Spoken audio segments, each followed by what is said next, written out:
एक राजा की 3 रानियां। राजा धर्मवीर की 3 रानियां थीं। सबसे बड़ी रानी सत्यवती बहुत ही बहादुर थी। मंझली रानी रुक्मणी बहुत होशियार थी और सबसे छोटी रानी काजल बहुत ही सुंदर थी। धर्मवीर उन तीनों के गुणों से प्रभावित था और तीनों को एक बराबर प्यार करता था।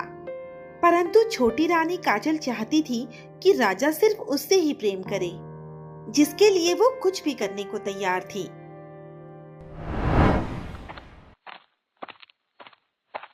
तुम बिल्कुल सही समय पर आई हो। मुझे देखो और बताओ कि मैं कैसी लग रही हूँ। मैं उन दोनों रानियों से ज्यादा सुंदर हूँ ना? छोटी रानी जी, आपकी सुंदरता के आगे बड़ी रानी और मछली रानी कहीं नहीं दिखती। और ये हार तो आपकी सुंदरता को और भी बढ़ा रहा है। इससे आपकी सुंदरता में 4 चांद लग गए हैं। वो तो होना ही था। ये हार मुझे महाराज ने जो भेंट किया है, वो मुझे सबसे अधिक प्रेम करते हैं। मुझे तो लगता है कि राजा आपसे अधिक प्रेम मछली रानी से करते हैं। तुम ऐसा कैसे कह सकती हो कि राजा मुझसे कम प्रेम करते हैं? रानी जी, मैं अभी अभी मछली रानी के कमरे से आ रही हूँ। राजा जी उनके साथ शतरंज खेल रहे हैं। इसका मतलब है उन्हें मछली रानी से अधिक प्रेम है और उन्हें उनके साथ रहना ज्यादा अच्छा लगता है। काजल धर्मवीर को रिझाने के लिए पूरा दिन सजती संवरती रहती थी और दासी ये बात जानती थी कि काजल दोनों रानियों से चिढ़ती है, इसीलिए वो उन्हें उन दोनों के खिलाफ भड़काती थी। बड़ी रानी जी, आप यहाँ सैनिक के साथ तलवारबाजी का अभ्यास करती रह जाओगी और राजा जी अपना सारा प्रेम मछली रानी और छोटी रानी पर लुटा देंगे। उन्हें तो आपका ख्याल भी नहीं है। तो क्या हुआ, वो दोनों भी तो मेरी ही तरह महाराज की पत्नियां हैं। उन दोनों की ही तरह वो मेरा भी ख्याल रखते हैं। तुम जाओ यहाँ से, मुझे अभ्यास करने दो। राजा जी ने छोटी रानी को हार दिया है और मछली रानी के साथ उनके कक्ष में शतरंज खेल रहे हैं, लेकिन उन्होंने आपको कुछ भी नहीं दिया। उन्हें तो आपकी चिंता ही नहीं है। मैंने कहा ना, तुम जाओ यहाँ से, मुझे परेशान मत करो। काजल की तरह ही दासी रुक्मणी और सत्यवती को भी भड़काती थी, लेकिन वे दोनों उसकी बातों पर ध्यान नहीं देते थे। आज तुम हमसे नहीं जीत सकती रुक्मणी, आज हम तुम्हें हरा देंगे। ऐसा कभी नहीं हो सकता महाराज। शतरंज में मुझे कोई नहीं हरा सकता। ये हुई शय और मात। लेकिन ये तुमने कैसे किया? हमने तो तुम्हें फंसा दिया था। हमारे तो कुछ समझ में नहीं आ रहा। ये सब मेरे दिमाग का खेल है महाराज। आप तो जानते ही हैं कि इस पूरे राज्य में मुझसे ज्यादा होशियार और कोई भी नहीं है। तुम ठीक कह रही हो रुक्मणी, तुम सचमुच बहुत होशियार हो, इसीलिए तो हम तुमसे इतना अधिक प्रेम करते हैं। आपके कहने का मतलब है कि अगर मैं होशियार नहीं होती तो आप मुझसे प्रेम नहीं करते? हमारे कहने का वो मतलब नहीं था रुक्मणी।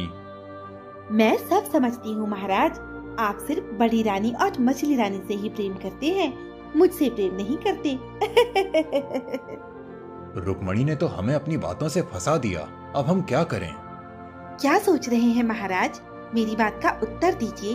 आप किस रानी से सबसे अधिक प्रेम करते हैं? हाँ हाँ, उत्तर दीजिए महाराज। आप किस रानी से सबसे अधिक प्रेम करते हैं? मैंने सुना है कि आपने काजल को हार भेंट किया है और यहाँ रुक्मणी के साथ समय बिता रहे हैं, लेकिन मुझे कुछ भी नहीं दिया। क्या महाराज ने काजल को हार दिया? मुझे तो इस बात की जानकारी भी नहीं थी। अरे वाह, महाराज ने सिर्फ मुझे हार भेंट किया है। इसका मतलब है कि वो हम तीनों में सबसे अधिक प्रेम मुझसे करते हैं। वो तो करेंगे ही। तुम हम तीनों में सबसे सुंदर जो हो, है ना महाराज? हम तुम तीनों से एक बराबर प्रेम करते हैं, ना किसी से कम और ना किसी से ज्यादा।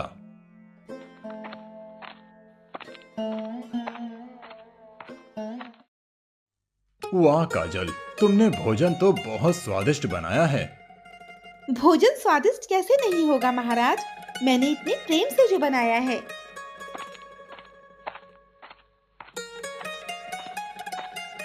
महाराज, मैंने बड़े प्रेम से खीर बनाई है, खाकर देखिए, खीर भी बहुत स्वादिष्ट है।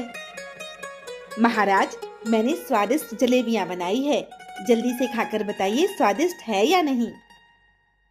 बताइए महाराज, काजल के हाथ का बना भोजन अधिक स्वादिष्ट है या मेरे हाथ की बनी जलेबियां अधिक स्वादिष्ट हैं, या फिर रुक्मणी के हाथ की बनी खीर? आप तीनों के ही हाथों में जादू है। आप तीनों के हाथों के बने पकवान स्वादिष्ट हैं। हम बहुत खुशकिस्मत हैं जो हमारी तीनों रानियां हमसे इतना प्रेम करती हैं। तुम यहाँ क्या कर रही हो सत्यवती? जल्दी से यहाँ से जाओ, बहुत तेज आंधी तूफान आने वाला है। आने दीजिए महाराज, मैं आंधी तूफान से नहीं डरती। तुम्हारी इसी बहादुरी की वजह से तो हम तुमसे इतना अधिक प्रेम करते हैं। आपके कहने का मतलब है कि आप मुझसे नहीं बल्कि मेरी बहादुरी से प्रेम करते हैं। हमारे कहने का मतलब है कि हम तुमसे प्रेम करते हैं। मुझे पता है महाराज कि आप मुझसे प्रेम नहीं करते। हम तीनों रानियों से ही एक बराबर प्रेम करते हैं। हमारे लिए आपकी बहादुरी, रुक्मणी की होशियारी और काजल की सुंदरता एक समान है। मुझे सब पता है महाराज, मैं तो आपसे मजाक कर रही थी। महाराज की जय हो।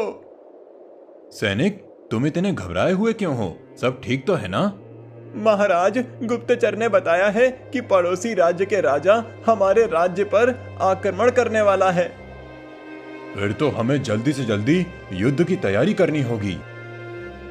गुप्तचर ने यह भी बताया है कि उसकी सेना हमारी सेना से बहुत विशाल और शक्तिशाली है। उसके पास 500 हाथी, 2000 घुड़सवार और 10,000 सैनिक हैं। इतनी विशाल सेना से हमारी सेना नहीं जीत सकती।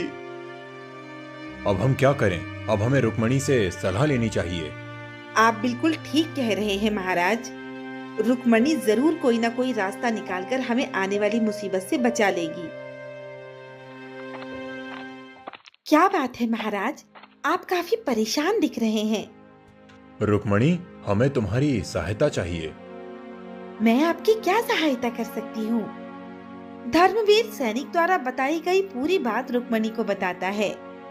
बस इतनी छोटी सी बात के लिए आप परेशान हो रहे हैं। मैं अभी आपकी परेशानी दूर किए देती हूँ। भला वो कैसे? उस राजा को लगता है कि हमारे राज्य की सेना उसके राज्य की सेना से कमजोर है, इसीलिए वो हम पर आक्रमण करने वाला है। अगर उसे ये खबर मिले कि हमारे राज्य की सेना उसके राज्य की सेना से बड़ी है, तो वो हम पर कभी आक्रमण नहीं करेगा। लेकिन ये होगा कैसे? महाराज, आप कुछ गुप्तचरों को उसके राज्य में भेज दीजिए। वो वहाँ जाकर ये अफवाह फैलाएंगे कि राजा धर्मवीर की सेना में 1000 हाथी, 10,000 घोड़े और 50,000 पैदल सैनिक हैं, और इतने ही तीरंदाज भी हैं। तुम्हारी तरकीब तो अच्छी है, लेकिन असफल हो गई तो? ऐसा कभी नहीं होगा महाराज।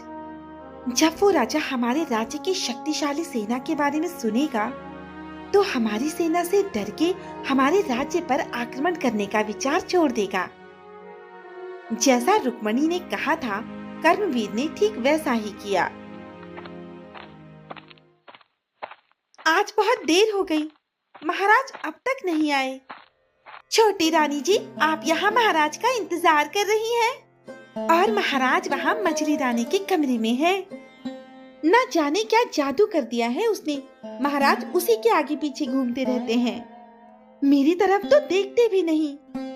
मछली रानी बहुत ही चालाक है, देखना एक दिन वो महाराज को अपने बस में कर लेंगी, फिर महाराज आपकी तरफ देखेंगे भी नहीं। तुम ठीक कह रही हो दासी, अब मुझे कुछ करना ही होगा।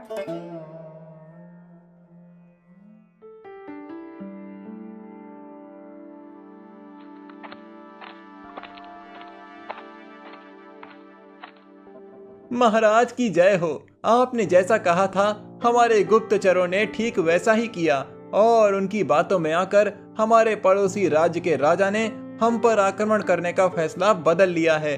अब वो आक्रमण नहीं करेगा। तुम्हारी तरकीब काम आ गई रुक्मणी। अब हमारा राज्य सुरक्षित है। हमारे राज्य में तुमसे होशियार कोई भी नहीं है, लेकिन अब हमें आने वाले खतरे के लिए तैयार रहना होगा।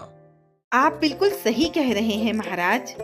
सत्यवती युद्ध कला में माहिर है और रुक्मणी को राजनीति और कूटनीति आती है।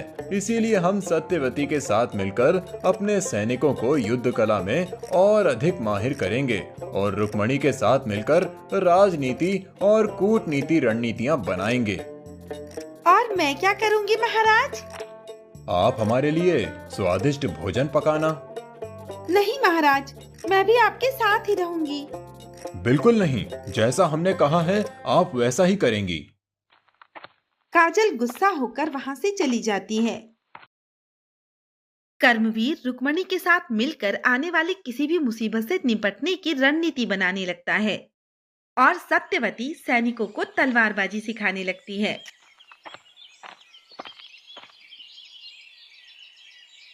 महाराज मछली रानी के साथ समय बिताने का कोई ना कोई बहाना ढूंढ ही लेते हैं। मुझे मालूम है वो सबसे ज्यादा प्रेम उन्हीं से करते हैं। ये तुम क्या बोल रही हो? कुछ नहीं महारानी।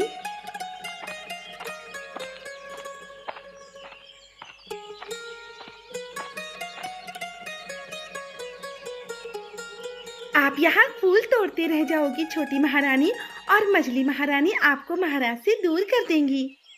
मैं ऐसा कभी नहीं होने दूंगी। तुझे बड़ा घमंड है ना कि महाराज सबसे अधिक प्रेम तुझसे करते हैं। मैं तेरा ये घमंड तोड़ दूंगी। तुम किस तरह की बातें कर रही हो काजल? मैं सही कह रही हूँ। काजल, तुम रुक्मणी से किस तरह से बात कर रही हो? तुम इस राज्य की छोटी रानी हो। तुम्हें इस तरह की बातें करना शोभा नहीं देता। कोई बात नहीं दीदी, काजल अभी छोटी है, नादान है। मुझे इसकी बात का बुरा नहीं लगा। वो पहली बार नहीं था जब कर्मवीर ने काजल को रुक्मणी और सत्यवती से लड़ते हुए देखा था। क्या बात है महाराज, आप बहुत परेशान दिख रहे हैं। मंत्री जी, हम अपनी रानियों के कारण बहुत परेशान हैं। भला रानियों के कारण आपको क्या परेशानी हो सकती है? वो तीनों ही आपसे इतना अधिक प्रेम करती हैं। उनका प्रेम ही तो हमारी परेशानी का कारण है। मैं आपकी बात नहीं समझा महाराज। भला उनका प्रेम आपकी परेशानी का कारण कैसे हो सकता है? सत्यवती, रुक्मणी और काजल तीनों ही हमसे प्रेम करती हैं, लेकिन काजल ऐसा सोचती है कि हम सिर्फ उससे ही प्रेम करें, हम सिर्फ उसके साथ ही रहें। हम जब भी रुक्मणी के साथ समय बिताते हैं तो उसे बुरा लगता है और वो फिर उससे झगड़ा करती है। हम चाहते हैं कि वो तीनों एक साथ प्रेम से रहें। काजल रुक्मणी और सत्यवती का सम्मान करने लगे। एक तरकीब है महाराज, जिससे वो छोटी रानी दोनों रानियों का सम्मान करने लगेंगी और एक साथ प्रेम से रहने लगेंगी। जल्दी से बताओ मंत्री जी, वो तरकीब क्या है? हाँ, यही एक तरीका है काजल के मन में रुक्मणी और सत्यवती के प्रति सम्मान की भावना पैदा करने का। हम राजपाट से संन्यास लेकर एक सन्यासी की तरह वन में अपना बाकी जीवन बिताना चाहते हैं। लेकिन महाराज, आप अचानक ऐसा क्यों करना चाहते हैं? क्योंकि हमारा हृदय परिवर्तन हो गया है। महाराज, मैं आपको कहीं नहीं जाने दूंगी। मैं आपके बिना नहीं रह पाऊंगी महाराज। आप तीनों चिंता न करिए, हम आप तीनों को भी अपने साथ वन में ले चल रहे हैं। आप तीनों वहाँ हमारी सेवा करना। महाराज, आपको वन में जाना है तो जाइए, लेकिन तीनों रानियों को अपने साथ ना ले जाइए। हम फैसला कर चुके हैं मंत्री जी, हम अपनी तीनों रानियों को वन में ले जाएंगे। वो वहीं हमारे साथ रहकर हमारी सेवा करेंगी। महाराज, वन में रहना बहुत अत्यधिक कठिन है। रानियां वहां नहीं रह पाएंगी। अगर हमारी रानियां हमसे प्रेम करती हैं तो वो जरूर हमारे साथ चलेंगी, लेकिन अगर हमसे प्रेम नहीं करती हैं तो वो यहीं रहेंगी। ये फैसला हम तीनों रानियों पर छोड़ते हैं। जो हमारे साथ वन में चलना चाहे चले, नहीं तो वो यहीं महल में रहे। महाराज, आप जहाँ रहेंगे मैं भी वहाँ आपके साथ रहूंगी। मैं भी आपको अकेला नहीं छोड़ सकती महाराज। मैं आपसे सबसे अधिक प्रेम करती हूँ, इसलिए मैं तो आपके साथ ही जाऊंगी। ठीक है, अगर आप तीनों हमारे साथ चलना चाहती हैं तो चलिए। मंत्री जी, कल सुबह हम महल छोड़कर वन चले जाएंगे। आप हम चारों के वन जाने का इंतजाम कीजिए। जैसी आपकी आज्ञा महाराज। अब इस राज्य की जिम्मेदारी आप पर है मंत्री जी। अब हम जा रहे हैं इस मोह माया से दूर एकांत में, बाकी का जीवन वहीं व्यतीत करेंगे। सैनिक, तुम इन चारों को वन में छोड़कर वापस आ जाना।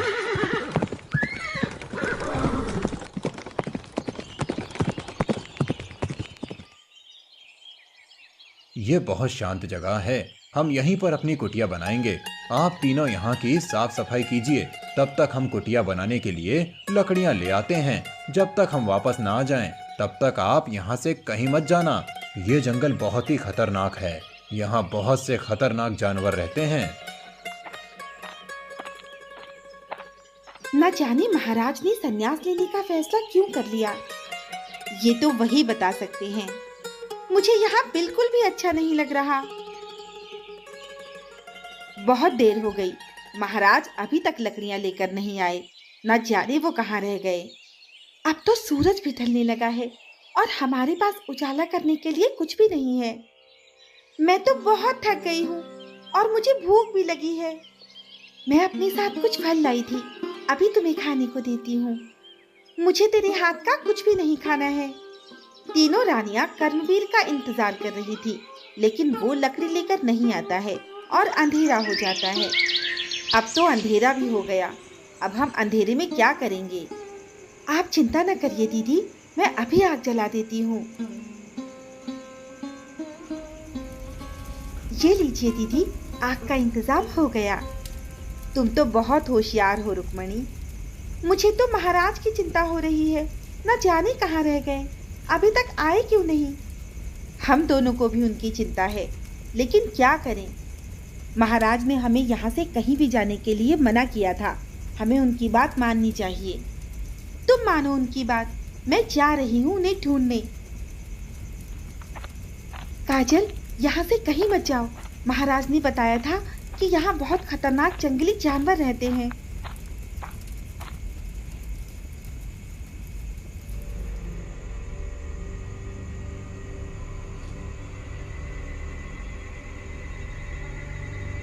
काजल, तुम ठीक तो हो ना?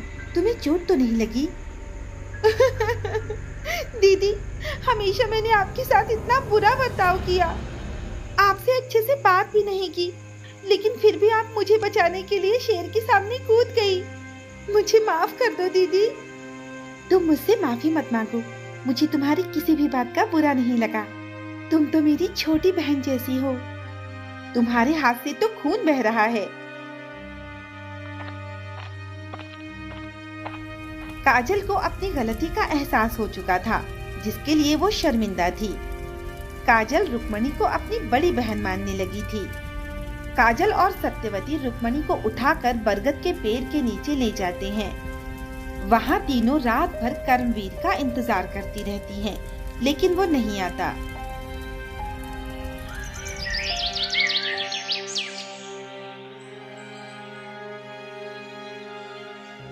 लगता है आपकी तरकीब काम आ गई मंत्री जी। रात में जो कुछ हुआ उसके बाद काजल का व्यवहार बदल गया है।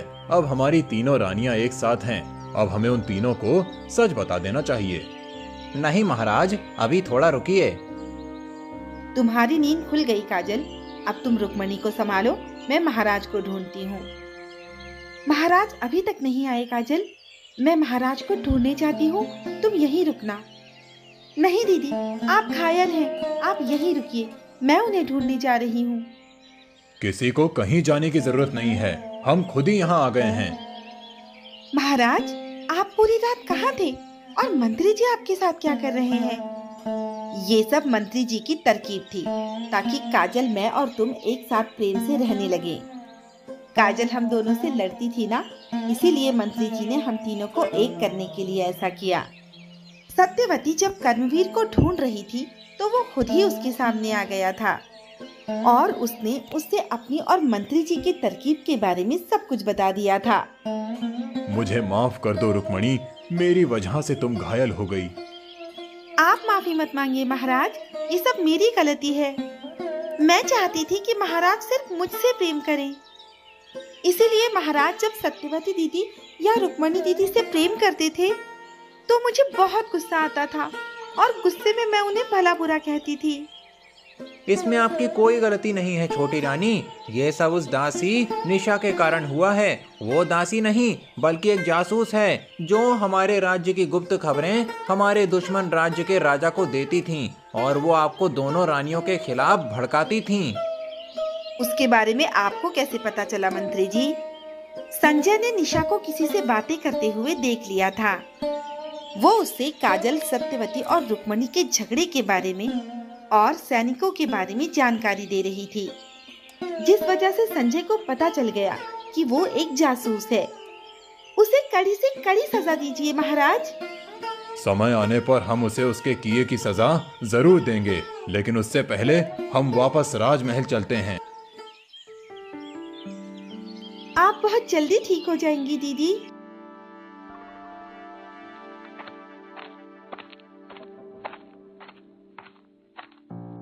महाराज, हमारे गुप्तचरों ने बताया है कि हम पर आक्रमण होने वाला है।